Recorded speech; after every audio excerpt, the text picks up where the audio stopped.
5.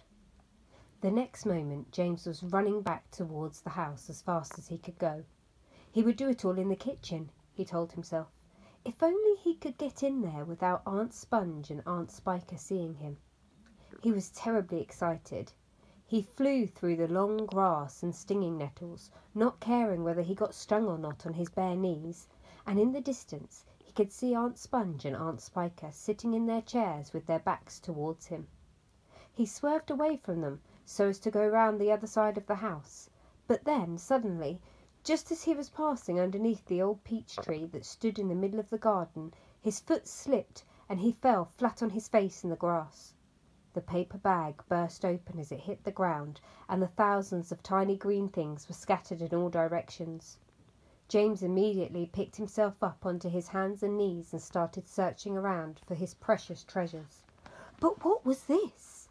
They were all sinking into the soil. He could actually see them wriggling and twisting as they burrowed their way downward into the hard earth, and at once he reached out a hand to pick some of them up before it was too late, but they disappeared right under his fingers. He went after some others, and the same thing happened. He began scrabbling around frantically in an effort to catch hold of those that were left, but they were too quick for him. Each time the tips of his fingers were about to touch them, they vanished into the earth, and soon, in the space of only a few seconds, every single one of them had gone. James felt like crying. He would never get them back now. They were lost, lost, lost forever. But where had they gone to? And why in the world had they been so eager to push down into the earth like that? What were they after? There was nothing down there. Nothing except the roots of the old peach tree, and a whole lot of earthworms and centipedes and insects living in the soil. But what was it the old man had said?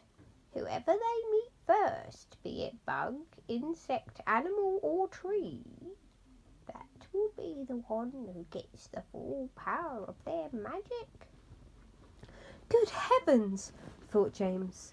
What is going to happen in that case if they do meet an earthworm, or a centipede, or a spider? And what if they do go into the roots of the old peach tree?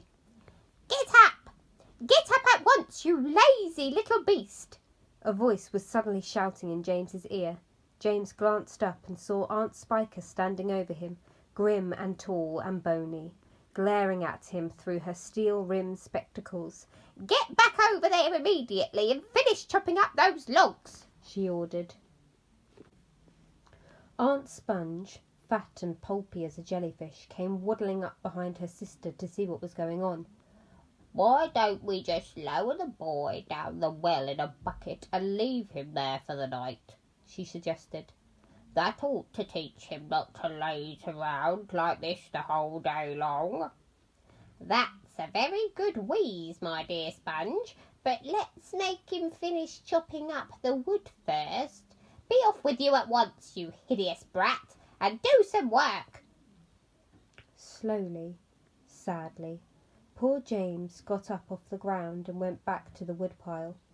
Oh, if only he hadn't slipped and fallen and dropped that precious bag. All hope of a happier life had gone completely now. Today and tomorrow and the next day and all the other days as well would be nothing but punishment and pain, unhappiness and despair. He picked up the chopper and was just about to start chopping away again when he heard a shout behind him that made him stop and turn.